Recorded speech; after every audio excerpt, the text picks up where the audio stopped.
Public ಟಿವಿಯ ಬೆಳಕು ಕಾರ್ಯಕ್ರಮ ಸಮಾಜದಲ್ಲಿರುವಂತಹ ಶೋಷಿತರು, ನೊಂದವರು, ಅಸಹಾಯಕರ ಪರವಾಗಿ ಮಾಡುವಂತಹ ಕಾರ್ಯಕ್ರಮ. ಈ ಕಾರ್ಯಕ್ರಮ ಅನೇಕರಿಗೆ ಸ್ಫೂರ್ತಿಯನ್ನು ಕೊಟ್ಟಿದೆ. ನೋಡಿ, ಬಡತನದಲ್ಲಿದ್ದಂತಹ ವಿಧವೆಗೆ ಮನೆ ಭಾಗ್ಯವನ್ನು ಕರುಣಿಸಿದ್ದಾರೆ ಸಮಾಜ ಸೇವಕ ಗಣೇಶ್ ಅವರು.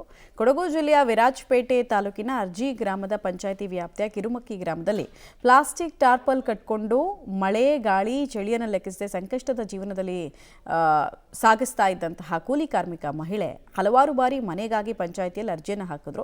ಬಟ್ ಯಾವುದೇ ಪ್ರಯೋಜನ ಆಗಿರಲಿಲ್ಲ. ಗಂಡನನ್ನು ಕಳ್ಕೊಂಡು ತಮಗೆ ಯಾರೂ ಆಸರೆನೇ ಇಲ್ಲ ಅಂತ ಕಂಗಾಲಾಗಿದ್ದ ಮಹಿಳೆಯ ಪರಿಸ್ಥಿತಿ ಕಂಡ ವಿರಾಜಪೇಟೆಯ ಸಮಾಜ ಸೇವಕ ಗಣೇಶ್ ಅನ್ನೋರು ಸುಮಾರು 2 ಲಕ್ಷ ರೂಪಾಯಿ ವೆಚ್ಚದಲ್ಲಿ ಹೊಸ ಮನೆಯನ್ನು ಕಟ್ಟಿ ನಿನ್ನೆ ಮಹಿಳೆಗೆ ಮನೆಯನ್ನು ಹಸ್ತಾಂತರ ಮಾಡಿದ್ರು. ಸೊ ನನಗೆ ಇಂಥ ಸಮಾಜಮುಖಿ ಕೆಲಸ ಮಾಡೋದಕ್ಕೆ ಸ್ಫೂರ್ತಿಯಾಗಿದ್ದು ಪಬ್ಲಿಕ್ ಟಿವಿಯ ಬೆಳಕು ಕಾರ್ಯಕ್ರಮ ಅಂತ ಹೇಳಿದರು.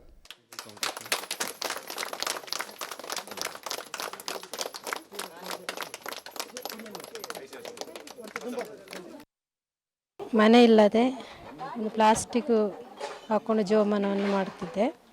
ಅಲ್ಲಿಂದ ಗಣೇಶ್ ಸರ್ ಅವರು ಬಂದು ನಮ್ಮ ಸ್ಥಿತಿಯನ್ನು ನೋಡಿಬಿಟ್ಟು ಎಲ್ಲರೂ ನೋಡಿಬಿಟ್ಟು ಮಧುವ್ರ ಜೊತೆ ಮಾತಾಡಿಬಿಟ್ಟು ಅವರಿಗೊಂದು ಮನೆ ಕಟ್ಟಿ ಕೊಡುವ ಅಂತೇಳಿ ವ್ಯವಸ್ಥೆಯನ್ನು ಮಾಡಿದರು.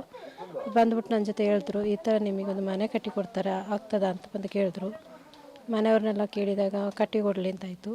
ಪ್ಲಾಸ್ಟಿಕ್ ಮನೆ ಇದ್ದುಕೊಂಡು ಬಿಸಿಲು ಮಳೆ ಎಲ್ಲ ನೋಡಿಕೊಂಡು ನಮಗೆ ಜೀವಮಾನ ಮಾಡೋಕ್ಕಿಂತಲೇ ಭಾಳ ಕಷ್ಟ ಆಗ್ತಿತ್ತು. 3 ಮಕ್ಕಳು ಬೇರೆ. ಈಗ ಅದಕ್ಕೆ ಗಂಡ ಹೀಗಾಗಿ ತೀರ್ಕೊಂಡ್ರು. ಹಾಗಾಗಿ ಅವ್ರ ಜೊತೆ ಮಾತಾಡಿ ಗೊತ್ತಿಗೆ ಒಂದು ಮನೆ ಕಟ್ಟಿ ಕೊಡ್ತೀನಿ ಅಂತ ಹೇಳಿದರು. ಈಗ ಖುಷಿ ಆಗ್ತಿದೆ. ಗಂಡ ಇದ್ದಿದ್ರೆ ಒಳ್ಳೆಯದಿತ್ತು. ಒಂದು ಬೇಜಾರ. 2 ಮಕ್ಕಳು ಸಾಕ್ತಿದ್ದೆ. ಈಗ ಕಷ್ಟ ಅಂತ ಅನ್ನಿಸ್ತಿದೆ ನನಗೆ. ಖುಷಿ ಆಗ್ತದೆ, ಒಂದು ಸೈಡ್ ಬೇಜಾರನೂ ಆಯ್ತದೆ. ನಾನು ಇಲ್ಲಿ ಗಂಟ 5 ಮನೆಯನ್ನು ಮಾಡಿಕೊಟ್ಟಿದ್ದೀನಿ. ನಮಗೆ ಎಲ್ಲದಕ್ಕೂ ನೀವು ಹೇಳಿದಂಗೆ ನಾವೇನಾದರೂ ಮಾಡಬೇಕಾದ್ರೆ ಯಾವುದೋ ಒಂದು ವಿಚಾರನ ನೋಡ್ತೀವಿ ನಾವು. ಆ ಥರ ನಿಮ್ಮ ಚಾನಲಲ್ಲಿ ಬರ್ತಾ ಇರ್ತದೆ, ಅದನ್ನು ನಾವು ನೋಡ್ತೀವಿ. ಬೆಳಕು ಅದನ್ನು ನೋಡ್ತಾ ಇರ್ತೀವಿ. ನೋಡುವಾಗ ನಮಗೇನೋ ಇಂಥದ್ದೊಂದು ಮಾಡುವಂತ ಹೇಳೋ ಒಂದು ಇದರಲ್ಲಿ ನನ್ನ ಸ್ವಂತ ಇದರಿಂದ ನಾನು ಮಾಡ್ಕೊಂಡು ಬಂದಿದ್ದೀನಿ. ಇವತ್ತಿಗೆ ಇದು 5ನೇ ಮನೆ. ಇಲ್ಲಿ ಮನೆ ಕಟ್ಟಬೇಕು ಅಂತೇಳಿ ಎಲ್ಲ ಇದು ಮಾಡಿದ್ದಾರೆ, ಬಟ್ ಆಗಿಲ್ಲ ಅವರಿಂದ. ಆ ಮಕ್ಕಳನ್ನ ನೋಡಿಬಿಟ್ಟು ಆ ಮಕ್ಕಳದೊಂದು ಕಣ್ಣಲ್ಲಿ ಕಾಣಬೇಕಾದ್ರೆ ಬೇಜಾರಾಗುತ್ತೆ. ಆ ವಿಚಾರದಲ್ಲಿ ಅವರಿಗೆ ಹೇಳಿದೆ, ನಾನು ಕಟ್ಟಿ ಕೊಡ್ತೀನಪ್ಪ ಅಂತೆ. ಇಲ್ಲಿಗೆ ಬಂದೆ, ನೋಡಿದೆ, ಆಯ್ತು ನಾನು ಮಾಡಿಕೊಡ್ತೀನಿ ಅಂತ ಹೇಳಿದೆ. 1.5 ತಿಂಗಳಲ್ಲಿ ಆದಂಥ ಮನೆ ಇದು. ಜ್ಞಾಪಕ ಎನಿ ಟೈಮ್ ಇರಬೇಕು. ನನ್ನ ವರ್ಷದ್ದು ಏನು ಮಾಡ್ತಾ ಬಂದಿದ್ದೀನಿ ಅಂತ ಹೇಳೋದನ್ನು ಅದು ಮೆಮೊರಿಯಾಗಿ ಇರಬೇಕು ಅಂತ ಹೇಳೋ ಉದ್ದೇಶದಲ್ಲಿ ಇವತ್ತಿನ ದಿವಸ ಫಿಕ್ಸ್ ಮಾಡಿ ಈ ಮನೆಯನ್ನು ಇವರಿಗೆ ಹಸ್ತಾಂತರ ಮಾಡಿ ಕೊಡ್ತಾ ಇದ್ದೀನಿ. ನಾನು